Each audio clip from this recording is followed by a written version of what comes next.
నమస్కారం. SRK news కి స్వాగతం. ఈనాటి వార్తా విశేషాలు.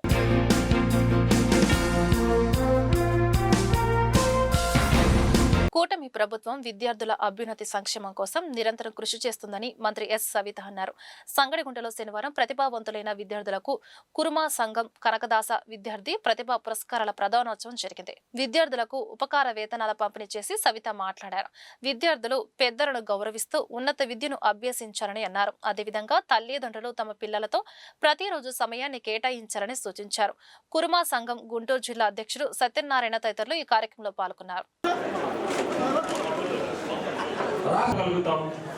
2015లో సవితమ్మ వేళ ప్రసాద్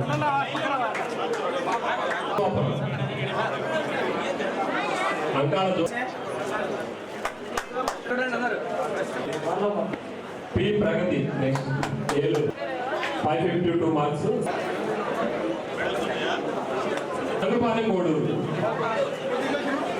ఈరోజు మరి రాష్ట్ర కురవ సంఘం ఆధ్వర్యంలో మరి 5 జిల్లాల అధ్యక్షుల సమక్షంలో మరి రాష్ట్ర కురవ సంఘం కమిటీ ఆధ్వర్యంలో మరి ఏదైతే మరి కురుబ కులస్తుల కోసం అంటే మా కులం కురుబ కులస్తుల కోసం కురువ పిల్లలు మరి ప్రతిభా అవార్డ్స్ కార్యక్రమం ఈరోజు రంగరంగ వైభవంగా కని విని విధంగా ఈరోజు మరి గుంటూరులో ప్రోగ్రాం ఏర్పాటు చేసిన స్థానికులు జిల్లా అధ్యక్షులు సత్యనారాయణ గారికి అదేవిధంగా కమిటీ సభ్యులందరికీ కూడా మరి సంఘం తరఫున కూడా ప్రత్యేకమైన ధన్యవాదాలు కూడా తెలియజేస్తూ మరి ఎవరైతే ఎప్పటికప్పుడు విద్యార్థుల్ని ప్రోత్సహిస్తూ మరి భవిష్యత్ తరాలకు కూడా మరి మా సామాజిక వర్గ కమిటీ మేము ఎల్లవెల్లగా అండగా ఉంటామన్న విషయాన్ని కూడా వారు తెలియజేశారన్న విషయం కూడా తెలియజేస్తూ అంతేకాకుండా ప్రభుత్వం కూడా మరి బీసీలకు కావచ్చు విద్యకు ప్రాధాన్యత ఇస్తూ ఉంది కాబట్టి ఆ విషయాలు కూడా బాగా చర్చించుకొని ఫ్రెండ్లీలా ఈరోజు మంచి సక్సెస్ఫుల్ ప్రోగ్రాం జరిగిందన్న విషయం కూడా తెలియజేస్తున్నాం.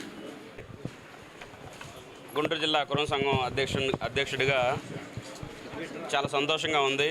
యాక్చువల్గా గుంటూరు, ప్రకాశం, పల్నాడు, అదేవిధంగా బాపట్ల, మార్కాపురం ఈ 5 జిల్లాల నుంచి వచ్చిన విద్యార్థులు 141 మందికి ఇక్కడ పారితోషిక బహుమతులు ఏర్పాటు చేయడం జరిగింది. అదేవిధంగా సర్టిఫికెట్, మెమెంటో, అదేవిధంగా బ్యాగ్స్ కూడా సపోర్ట్ చేశాము.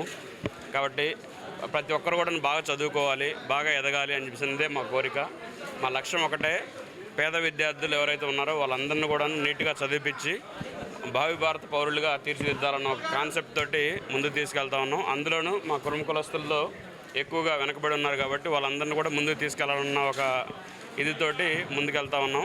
కాబట్టి ఈ కార్యక్రమానికి సపోర్ట్ చేసిన డైరెక్ట్గా కానీ ఇండైరెక్ట్గా కానీ సపోర్ట్ చేసిన ప్రతి ఒక్కరికి కూడాను పేరున ధన్యవాదాలు తెలియజేస్తా ఉన్నాం. పొగాకు వినియోగించే వారితో పాటు వారి కుటుంబ సభ్యులకు కూడా క్యాన్సర్ వచ్చే ముంపు ఉందని గుంటూరు జిల్లా వైద్య ఆరోగ్య శాఖ అధికారి విజయలక్ష్మి హెచ్చరించారు. ప్రపంచ పొగాకు వ్యతిరేక దినోత్సవం సందర్భంగా శనివారం సీబార్ వైద్య విద్యార్థులు నగరం పాలెంలో భారీ అవగాహన ర్యాలీ నిర్వహించారు. ఈ కార్యక్రమంలో విజయలక్ష్మి పాల్గొని మాట్లాడుతూ ప్రపంచ వ్యాప్తంగా మన దేశంలోనే అత్యధికంగా 12% మంది పొగాకు వినియోగిస్తున్నారని తెలిపారు. దీని నియంత్రణకు అనేక కార్యక్రమాలు చేపడుతున్నామని తెలిపారు.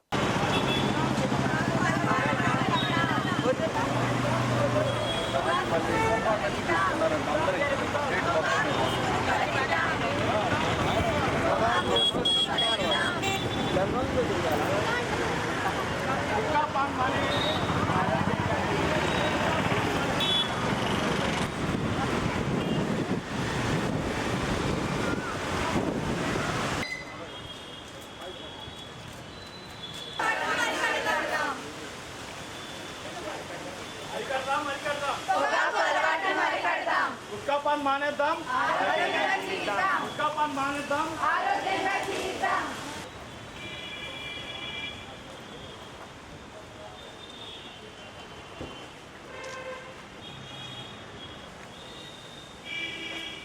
ఈరోజు వరల్డ్ నో టొబాకో డే సందర్భంగా ర్యాలీ కండక్ట్ చేయటము, తర్వాత ప్రజల్లోకి అవేర్నెస్ క్రియేట్ చేయటము, తర్వాత మనకి డీఎడిక్షన్ సెంటర్స్ ద్వారా మనము 1885 మెంబర్స్కి మనం కౌన్సిలింగ్ ఇవ్వడం జరిగింది.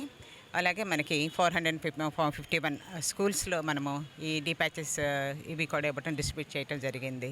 సో ఈరోజు అవేర్నెస్లో భాగంగా ప్రతి స్కూల్స్లోనూ కాలేజెస్లోనూ కూడాను ఈ టొబాకో తీసుకోవటం వల్లే నష్టాలు ఆరోగ్యకరానికి హానికరమైందని చెప్పి మనము మీటింగ్స్ అవి కండక్ట్ చేయడం జరుగుతుంది. ప్రపంచంలో చూసుకుంటే 12% మన భారతదేశంలోనే ఈ పొగాకు ఉత్పత్తి వినియోగిస్తున్నారు. దీన్ని నివారించడానికి మనం ఈరోజు మన దేశమంతా కూడాను ఈ నో టొబాకో డేని మనం నిర్వహిస్తున్నాము. అందులో భాగంగా మనకి సీబార్ నుంచి కూడాను స్టూడెంట్స్ తర్వాత డైరెక్టర్ వీళ్ళందరూ వచ్చి పార్టిసిపేట్ చేయడం జరిగింది.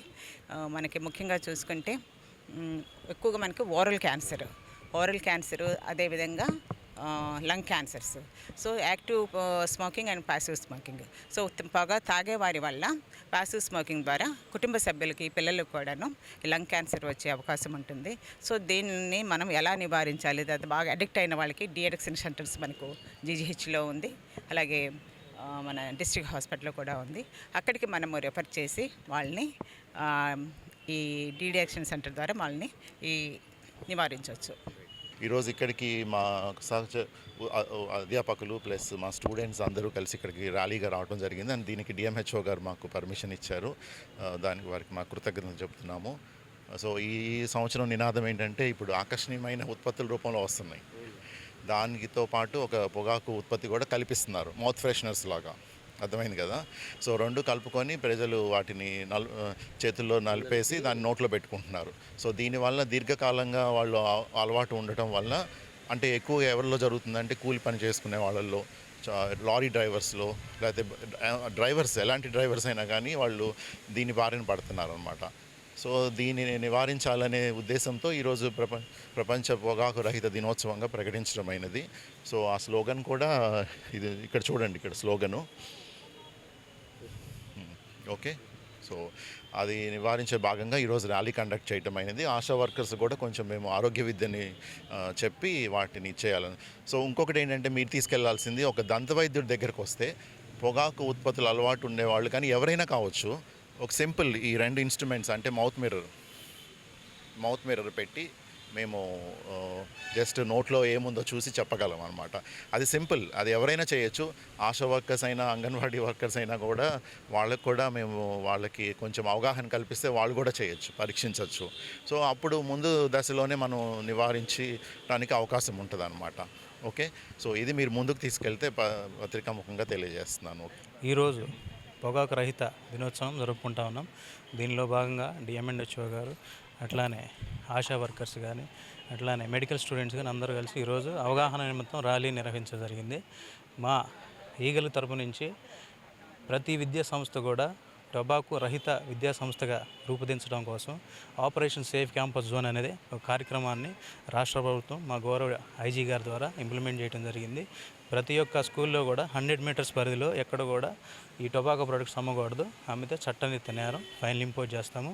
కాబట్టి ప్రతి స్కూల్ కూడా టొబాకో రహితంగా ఉండి అందరూ కూడా సేఫ్గా సెక్యూర్గా చదువుకోవాలన్న ఆశయంతో ముందుకెళ్తున్నాం. ఈరోజు ఈ ర్యాలీ నిర్వహించిన అందరూ కూడా ధన్యవాదాలు తెలుపు సెలవు తీసుకుంటాం. పెట్రోల్, డీజిల్, గ్యాస్ ధరల పెంపును వ్యతిరేకిస్తూ జూన్ 1 నుంచి జిల్లాలో ఆందోళనలు జరగనున్నాయి. 4వ తేదీన వామపక్ష నాయకుల సదస్సు, రౌండ్ టేబుల్ సమావేశాలు నిర్వహించనున్నారు. అదేవిధంగా 9వ తేదీన జిల్లా వ్యాప్తంగా రాస్తా రోకోలు జరగనున్నాయి. సిపిఎం జిల్లా కార్యదర్శి వై నేతాజీ, సిపిఐ నగర కార్యదర్శి ఆకిటి అరుణ్ కుమార్, వామపక్ష నేతలు హరిప్రసాద్, కోటేశ్వరరావు తదితరులు శనివారం సిపిఎం కార్యాలయంలో మీడియాకు వెల్లడించారు. పెట్రోల్, డీజిల్, గ్యాస్ ధరల విషయంలో అసలు రేటు కన్నా కేంద్ర రాష్ట్ర ప్రభుత్వాలు విధిస్తున్న పన్నుల భారమే అధికంగా ఉందని తెలిపారు.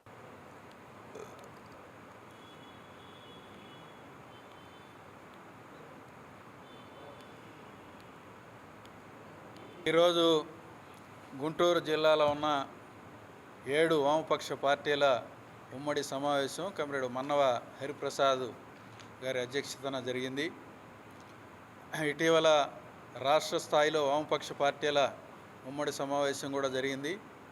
ఈ సమావేశంలో రేపు జూన్ 1వ తారీఖు నుంచి 7వ తారీఖు వరకు రాష్ట్ర వ్యాప్తంగా ఈ రాష్ట్రంలో మొత్తం అన్ని జిల్లాల్లోనూ కూడా పెట్రోలు, డీజిల్, సిఎన్జి, అట్లాగే కమర్షియల్ గ్యాసు, దీనికి ధరల పెరుగుదలకు వ్యతిరేకంగా విస్తృతంగా ప్రచారం నిర్వహించాలని చెప్పేసి అనేటువంటిది పిలిపివ్వటం జరిగింది. అట్లా 9వ తారీఖు నాడు అన్ని పట్టణ మండల కేంద్రాల్లో రాస్తా రోకోలు నిర్వహించాలని రాష్ట్ర వామపక్ష పార్టీల సమావేశం నిర్వహించడం జరిగింది. అందుట్లో భాగంగా గుంటూరు జిల్లాలో ఆ కార్యక్రమాన్ని జయప్రదం చేయటం కోసం ప్లాన్ చేయడానికి ఈ సమావేశం నిర్వహించడం జరిగింది. ఇందులో రేపు 4వ తారీఖు నాడు గుంటూరులో ఉదయం 10 గంటలకి వామపక్ష పార్టీల ఆధ్వర్యంలో జిల్లా సదస్సు నిర్వహించాలని, అట్లాగే జిల్లాలోని అన్ని మండల పట్టణ కేంద్రాల్లో కూడా రౌండ్ టేబుల్ సమావేశాలు, సదస్సులు, అట్లా చర్చాగోష్ఠులు, అట్లా విస్తృత సమావేశాలు, వీటన్నిటి ద్వారా కరపత్రాల పంపిణీని విస్తృతంగా చేయటం ద్వారా ఈ సమస్యల మీద ప్రచారం నిర్వహించాలని చెప్పేసి భావించడం జరిగింది. దీంట్లో మనం గమనించాల్సింది, పెట్రోలు డీజిల్కి సంబంధించినటువంటి రేట్లు ఇవాళ దేశవ్యాప్తంగా ప్రజలందరినీ కూడా తీవ్రంగా బాధిస్తూ ఉన్నాయి. వీటిల్లో అసలు రేటు కన్నా కేంద్ర రాష్ట్ర ప్రభుత్వాలు విధిస్తున్నటువంటి పన్నులే పెద్ద సంఖ్యలో ఉన్నాయని చెప్పేసి అనేటువంటిది అంకెలు రుజువు చేస్తూ ఉన్నాయి. ఇవాళ పెట్రోల్ రేటు గుంటూరులో ₹117.59 ఉంది. దీంట్లో కేంద్ర ప్రభుత్వం కానీ రాష్ట్ర ప్రభుత్వం కానీ పన్నులు లేకపోతే సెస్సు ఇందుట్లో ₹53.51 ఉంది. అంటే దాదాపు సగం ఈ కేంద్ర రాష్ట్ర ప్రభుత్వాలకు సంబంధించినటువంటి పన్నులు సెస్సులే ఉన్నాయి. అట్లా డీజిల్కి సంబంధించి ఇంకా అదనంగా ఉంది.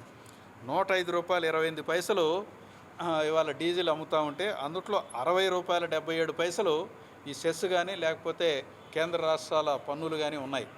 అంటే ఇందుట్లో దాదాపు 60% పన్నులు సెస్సుల రూపేణే వసూలు చేయటం అనేటువంటి జరిగింది. ఈ గత వారం రోజులు 10 రోజుల్లోనే 4 సార్లు పెంపుదల చేశారు. అట్లాగే పెట్రోల్ డీజిల్ రేట్లు, అట్లా సిఎన్జి గ్యాస్కి సంబంధించిన రేట్లు పెంపుదల చేశారు. అట్లాగే వంట గ్యాస్కు సంబంధించినటువంటి రేట్లు పెంపుదల గతంలోనే జరిగింది. ఎన్నికలు అయిపోయినటువంటి వెంటనే కమర్షియల్ గ్యాస్కు సంబంధించినటువంటి రేట్లు పెంపుదల జరిగింది. దీనివల్ల కమర్షియల్ గ్యాస్ రేట్లు వ్యాపారస్తులకే కదా అని చెప్పేసినటువంటి కొంతమంది భావిస్తున్నారు. ఇది సాధారణమైనటువంటి ప్రజల మీద కూడా దీని ప్రభావం పెద్ద ఎత్తున పడతా ఉంది. ఇవాళ తెల్లవారు లేచిన కాడి నుంచి ఎక్కువ మంది టిఫిన్ బళ్ళ మీద దగ్గర టిఫిన్ చేసేటువంటి వాళ్ళందరూ కూడా ఈ కమర్షియల్ గ్యాసు ఇతరత్ర గ్యాసు పెంపుదల వల్ల అదనంగా ప్రతిరోజు చెల్లించాల్సినటువంటి పరిస్థితులు వస్తూ ఉన్నాయి. అందుకని ఈ ధరల పెరుగుదల వీటన్నిటిని అరికట్టాలి అని చెప్పి అంటే కేంద్ర రాష్ట్ర ప్రభుత్వాలు విధిస్తున్నటువంటి ఈ పన్నులు సెస్సుల్లో అత్యధికమైనటువంటి భాగాన్ని ఉపసంహరించాలి, దీని ద్వారా ప్రజలకు ఉపశమనం కల్పించాలి అని చెప్పేసి వామపక్ష పార్టీలు డిమాండ్ చేస్తూ ఉన్నాయి.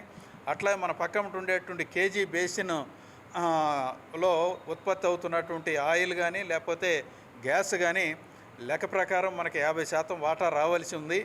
ఇది రాకుండా ఎక్కడికో ఇతర ప్రాంతాలకి తీసుకెళ్ళటం వల్ల మనకి సప్లై తక్కువ అవుతుంది. దాని మీద మనకి రాష్ట్ర ప్రభుత్వానికి రావాల్సినటువంటి వాటా సుమారుగా ఏటా 10,000 కోట్ల పైగా ఆదాయం మనకి రాకుండా పోతున్నటువంటి పరిస్థితి ఉంది. అది సప్లై అయితే కనుక తక్కువ రేట్కి వంట గ్యాసు సప్లై చేయడానికి అవకాశం ఉండదు. అందుకని మన వాటా మనకి ఇవ్వాలి అని చెప్పేసి అనేటువంటిది కోరుతా ఉన్నాం. ఈరోజు సిపిఎం కార్యాలయంలో వామపక్ష పార్టీల ఉమ్మడి సమావేశం జరిగింది. మనం చూస్తూ ఉన్నాం, గత 2 వారాల కాల వ్యవధిలోనే సుమారుగా 4 సార్లు పెట్రోల్, డీజిల్, సిఎన్జి గ్యాస్ ధరలను ఈ ప్రభుత్వం పెంచింది. అదేవిధంగా గతంలో ఎన్నడూ లేని విధంగా సుమారుగా ₹1000 కమర్షియల్ సిలిండర్ పైన ధరను పెంచి ప్రజలపైన తీవ్రమైనటువంటి భారాలు మోపింది. ఏదైతే ఈ డబుల్ ఇంజన్ సర్కార్ ఉందో ప్రజల జీవితాలని బాగు చేస్తామని చెప్పేసి అధికారంలోకి వచ్చినటువంటి ఈ యొక్క ఎన్డీఏ కూటమి డబుల్ ఇంజన్ సర్కార్ ప్రజల జీవితాలని బాగు చేయడం పోగా ప్రజల జీవితాలను నాశనం చేస్తూ ముందుకి దూసుకొని పోతుందని చెప్పేసి మేము సిపిఐగా తెలియజేస్తా ఉన్నాం.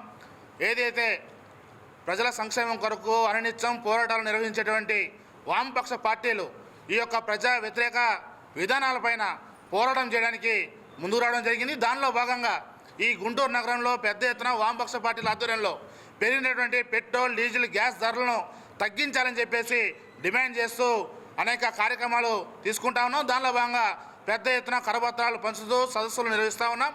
ఈ జూన్ 4వ తేదీన సిపిఎం కార్యాలయంలో సదస్సు జరగబోతూ ఉంది. అదేవిధంగా 9వ తారీఖున ఈ గుంటూరు నగరంలో పెద్ద ఎత్తున రాస్తారోకో చేస్తూ ఉన్నాం. ఈ యొక్క కార్యక్రమాల్లో ప్రజలందరూ కూడా భాగస్వామ్యం కావాలని చెప్పేసి తెలియజేస్తా ఉన్నాం. అదేవిధంగా ప్రజలు ఈ పెరిగినటువంటి ధరలని భరించలేక బాధపడతామంటే మరొక వైపున సోషల్ మీడియాలో కొంతమంది పని పాట లేని పోరంబోకులు మేము ఈ దేశం కోసం, నరేంద్ర మోడీ కోసం పెట్రోల్, డీజిల్ లీటర్ 500 అయినా కొంటాం, గ్యాస్ 5,000 అయినా కొంటామని చెప్పేసి చెప్తా ఉన్నారు.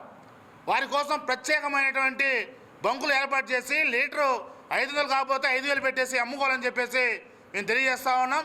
ఏదైతే రాబోయే రోజుల్లో ఈ ప్రజా వ్యతిరేక విధానాలపైన వామపక్ష పార్టీలుగా పెద్ద ఎత్తున పోరాటాలకు సిద్ధమవుతామని చెప్పేసి ప్రజలందరూ కూడా ముందుకు రావాలని చెప్పేసి తెలియజేస్తా ఉన్నాం. ఈరోజు రాష్ట్ర ప్రభుత్వం, కేంద్ర ప్రభుత్వాలు, మన రాష్ట్ర ప్రభుత్వం ఎందుకంటున్నామంటే ఆంధ్రప్రదేశ్లో కేంద్రంలో డబుల్ ఇంజిన్ ప్రభుత్వం అని వీళ్ళు చెప్పుకుంటున్నారు. ఈ డబుల్ ఇంజిన్ ప్రభుత్వాలు ఇక్కడ ఉన్నటువంటి ఇవాళ రష్యా అట్లానే ఈ ఇరాన్ సమస్యను ఆ రెండు దేశాలకు కజకిస్తాన్తోనూ ఇటు ఇరాన్తోనూ జరుగుతున్నటువంటి యుద్ధాలని చూపించి నీకు ఇక్కడ న్యాచురల్ అండ్ గ్యాస్ని దాని మీద వచ్చేటువంటి దాన్ని విపరీతంగా పెంచేసి ఇక్కడ పెట్టుబడిదారులకి లాభం చేస్తున్నటువంటి పరిస్థితి. ఆంధ్ర రాష్ట్రంలో కృష్ణా గోదావరి బేసిన్లో 21 లక్షల మెట్రిక్ టన్నుల గ్యాస్ ఉత్పత్తి అవుతుంది. ఈ యొక్క 21 లక్షల మెట్రిక్ టన్నుల గ్యాసుని అంబానీ తన ఈ ప్రభుత్వానికి అనుకూలంగా ఉండి పూర్వం ఉన్నటువంటి కాంగ్రెస్ ప్రభుత్వం కానీ ఇప్పుడున్నటువంటి బీజేపీ ప్రభుత్వం కానీ ఈ యొక్క గ్యాసుని గుజరాత్కి మధ్యప్రదేశ్కి పైపుల ద్వారా పంపిస్తుంది. పంపించినప్పుడు అనేక సార్లు పాచర్లపూరిలో నీకు అనేక ఈ బ్లో అవుట్లు అవన్నీ మనం చూసి ఉంటాం. ఇక్కడ నష్టాలు కష్టాలు పడుతున్నటువంటిది ఆంధ్రప్రదేశ్లో. కానీ లోగడ ఈ యొక్క ఈ రాష్ట్రాల్లో తీర ప్రాంతాల్లో ఉన్నటువంటి ఈ సహజ వాయువులపైన మైనింగ్ పైన సుప్రీంకోర్టు తీర్పులు ఉన్నాయి. అదేవిధంగా కృష్ణా గోదావరి బేసిన్లో ఉన్నటువంటి ఉత్పత్తి అవుతున్నటువంటి ఆయిల్ అండ్ న్యాచురల్ అండ్ గ్యాస్ని మొత్తంలో 50% వాటాని ఆంధ్రప్రదేశ్ ప్రభుత్వానికి వేయాలని సుప్రీంకోర్టు ఆర్డర్ ఉన్నది. అట్లానే ప్లానింగ్ కమిషన్ రికమెండేషన్స్ ఉన్నాయి. కానీ వీటి గురించి ఇక్కడ రాష్ట్ర ప్రభుత్వం కానీ కేంద్రంలో ఉన్నటువంటి ప్రభుత్వాలు కానీ మాట్లాడటం లేదు. ఈ విషయాలన్నింటిపైన కూడా ఆంధ్ర రాష్ట్రంలో ఉన్నటువంటి వామపక్ష పార్టీలన్నీ కూడా గత నెలలో విజయవాడలో సమావేశమై దీనిపైన దేశ రాష్ట్ర వ్యాప్తంగా ఒక సుదీర్ఘకాలం పోరాటం చేయాలనేటువంటి నిర్ణయంలో ఉన్నాయి. దాంట్లో భాగంగానే ఇటీవల రాజమండ్రిలో పెద్ద సదస్సు జరిగింది. నిన్న 28వ తారీఖున తక్షణ కార్యక్రమం తీసుకోవటానికి కార్యాచరణ తీసుకోవటానికి 1వ తారీఖు నుంచి 7వ తారీఖు వరకు వివిధ దశల్లో అనేక రకాలైన ప్రచార ఆందోళనల్ని రూపుదిద్దుకొని చేశారు. అదేవిధంగా 9వ తారీఖున రాష్ట్ర వ్యాప్తంగా వివిధ ప్రాంతాల్లో ప్రతి ప్రాంతంలో కూడా నీకు రాస్తారోకోలు జరిపి తమ నిరసన తెలియజేయాలని వామపక్షాల పార్టీలు యావత్ ప్రజానీకానికి తెలియజేస్తూ ఈ ప్రభుత్వం గతంలో చంద్రబాబు నాయుడు విద్యుత్తు సంస్కరణ పేరుతో ప్రజలను చేసిన మోసం లాంటిది కాదు. ఇది ఇంకా కొన్ని లక్షల కోట్ల మాయ జరుగుతుంది. ఈ సహజ వాయువుని కృష్ణా గోదావరి బేసిన్ అనేది ఆంధ్ర రాష్ట్ర ప్రజలకి చెందాల్సినటువంటిది. దీన్ని ఇప్పటికే చెప్పారు 10,000 కోట్లని. ఇంకా 10,000 కోట్లు కాదు, ఇంకా ఎన్నో రెట్లని శాస్త్రవేత్తలు చెబుతున్నారు. అందువల్ల ఇటువంటి కార్యక్రమంలో కమ్యూనిస్టు పార్టీలు, ప్రగతిశీలవాదులు ప్రజలందరూ కదిలి ముందుకు రావాల్సిందిగా విజ్ఞప్తి చేస్తున్నాం. కేంద్ర రాష్ట్ర ప్రభుత్వాలు ఉమ్మడిగా ముప్పేటగా జరుపుతున్న దాడి ఏదైతుందో అది ఆర్థిక రంగంలోనూ అణచివేత రంగంలోనూ వివిధ రూపాల్లో ప్రజల మీద స్వారీ చేస్తున్న ఈ ప్రభుత్వాలు ఈ రోజున యుద్ధం బూచి చూపించి అమెరికాకి ఇరాన్కి జరుగుతున్న యుద్ధం యొక్క బూచి చూపి ధరలను విపరీతంగా పెంచిన పరిస్థితి ఉంది. యుద్ధానికి ముందు 36 రూపాయలు 37 రూపాయలు పాల ప్యాకెట్ ఉంటే రూపాయి ధర పెరిగింది, పెరుగు పెరిగింది, కూరగాయలకు పెరిగినాయి, ఆటో ఛార్జీలు పెరిగినాయి. ఇలా ప్రతి నిత్యావసర సరుకుల ధరలు విపరీతంగా పెరిగిన పరిస్థితి ఉంది.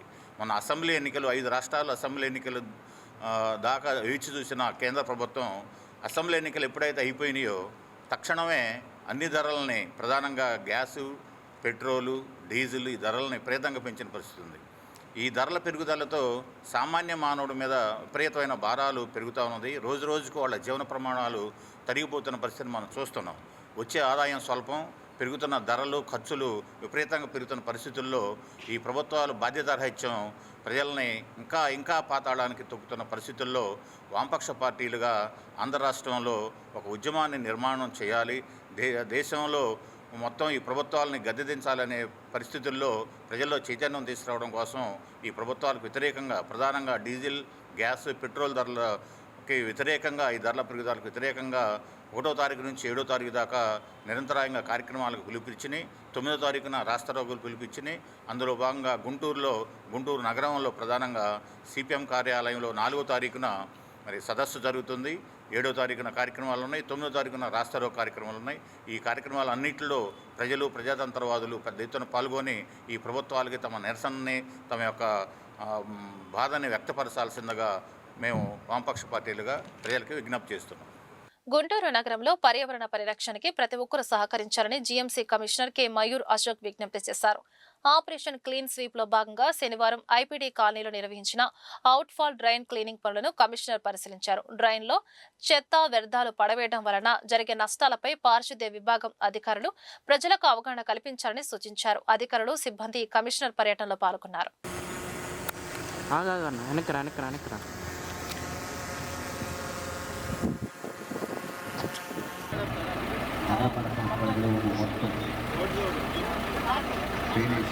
కూడా ఎక్కడొకటువంటి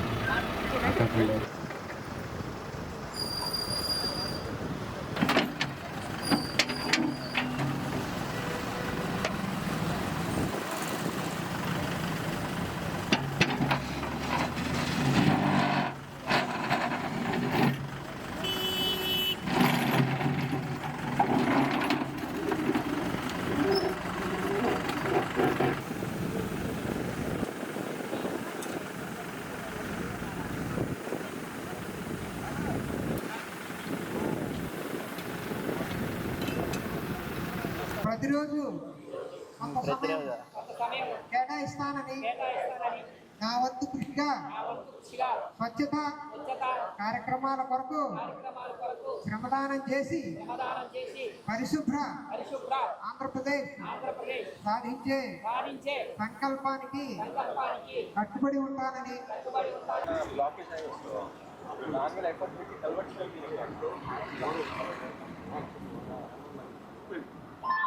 సరే అలా ఉంటాయి, మనం ఇప్పుడే ఐడెంటిఫై చేసుకుంటే మన ఫ్యూచర్లో మార్క్స్ అది కన్వర్షన్ చేయకపోతే పార్టీ అదే కదా, అదే చెప్తున్నాను.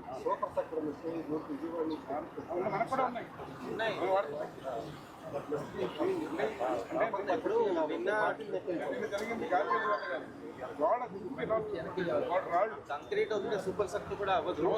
సూపర్ మషిన్ ఉంది, మన రెండు ఉన్నాయి.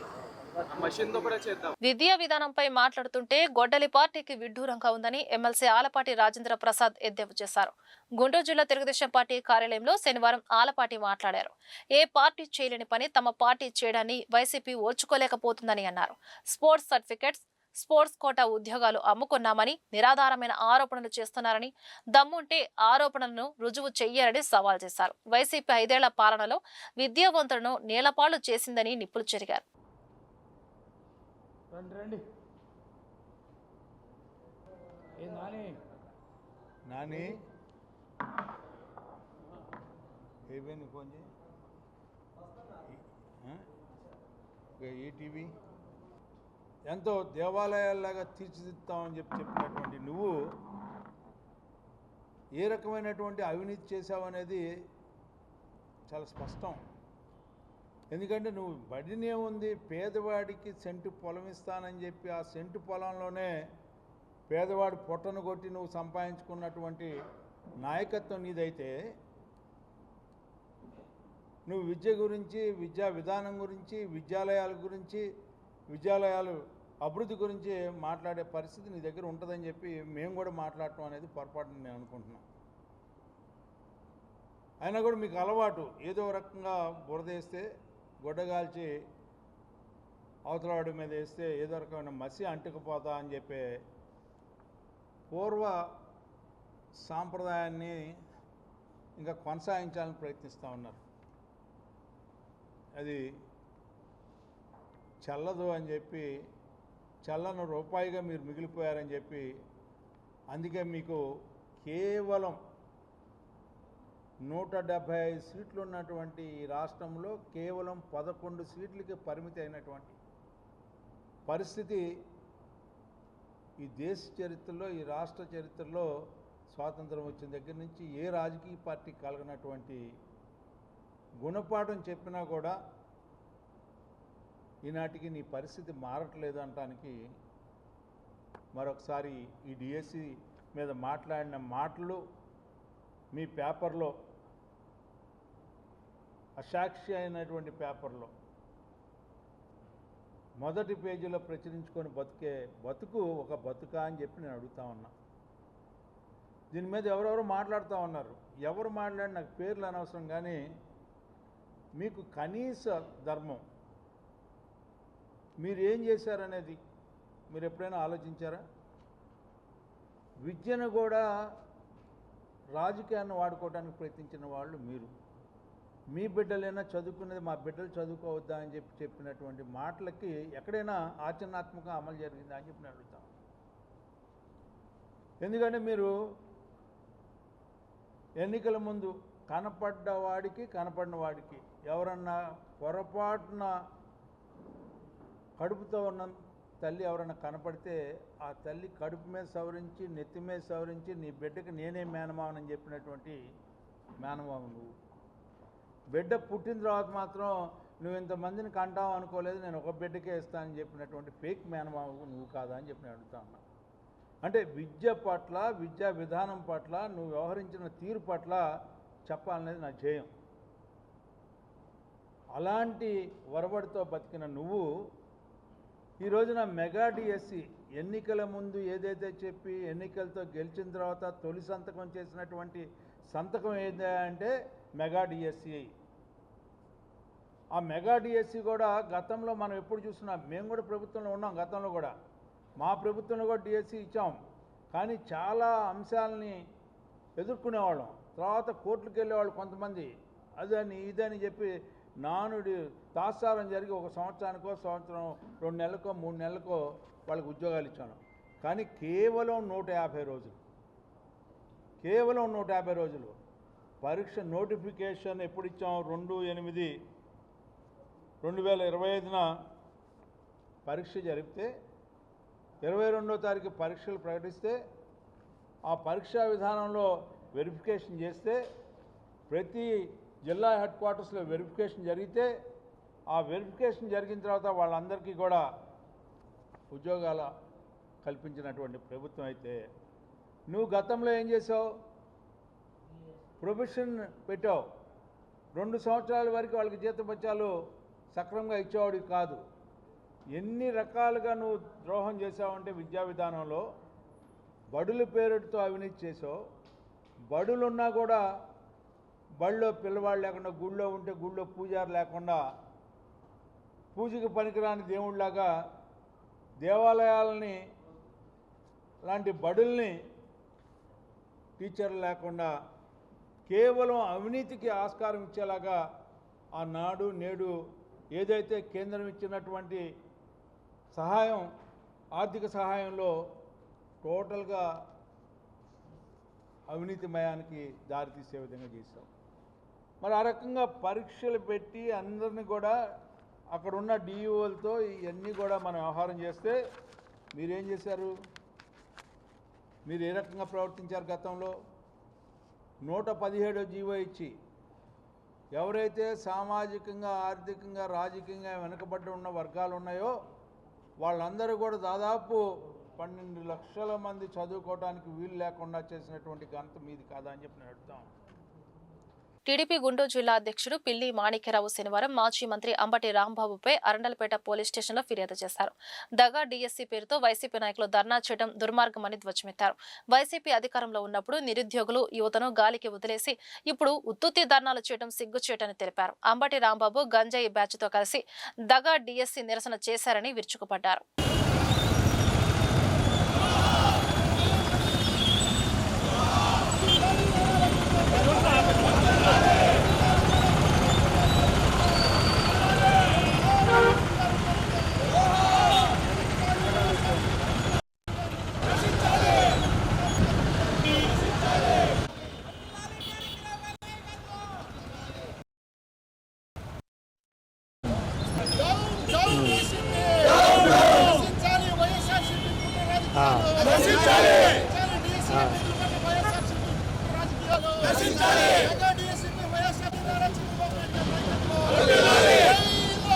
జై జై లోకేష్.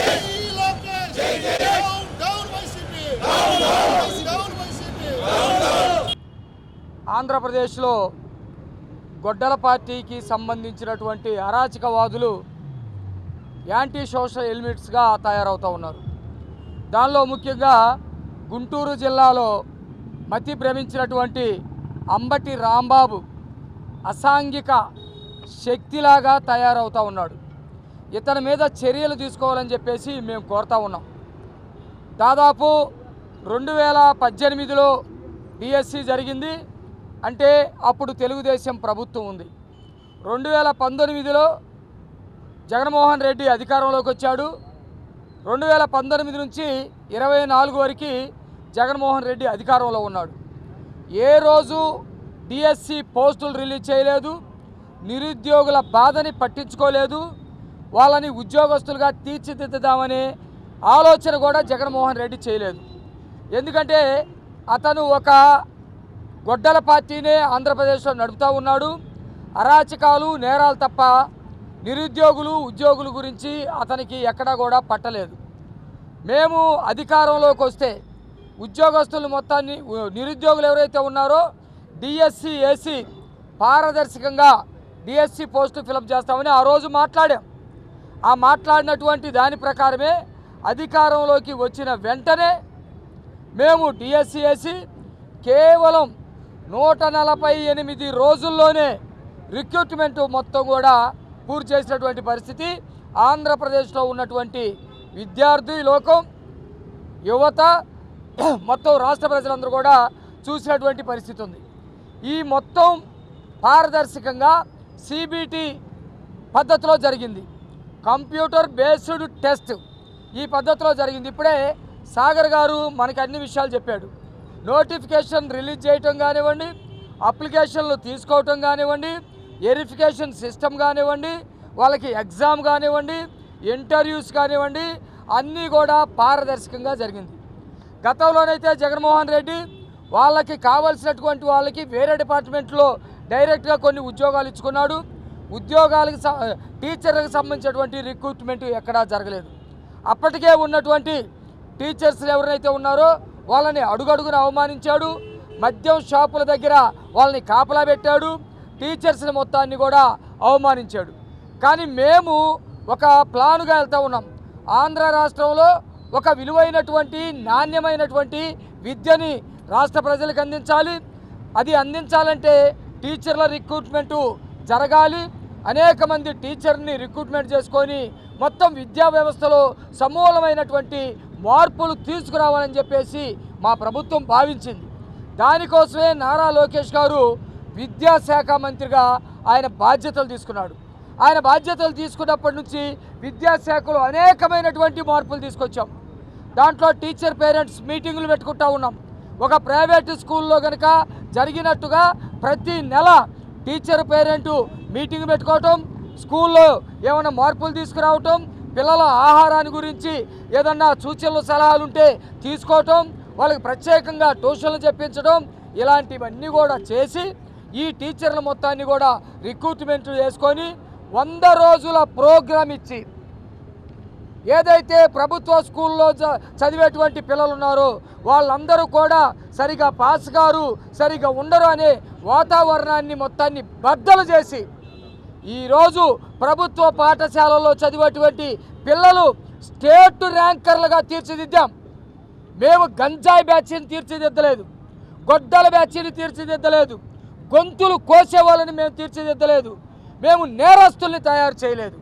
మేము ఆంధ్రప్రదేశ్లో లోకేష్ గారి నాయకత్వంలో ఒక బ్రహ్మాండమైనటువంటి స్టేట్ ర్యాంకర్లు 590, 597, 98 మార్కులు తీసుకొచ్చి ఆ స్థాయిలో మేము విద్యా వ్యవస్థలో మార్పులు తీసుకొస్తే ఈ పనికి మాలిన రోడ్డు మీద తిరిగే ఈ యాంటీ సోషల్ ఎలిమెంట్స్ గొడ్డల పార్టీలో ఉన్నటువంటి వాళ్ళు వీళ్ళందరూ కూడా సొసైటీలో అశాంతిని రేకెత్తించాలని చూస్తూ ఉన్నారు. ఈ వార్తలు ఇంతటితో సమాప్తం. నమస్కారం.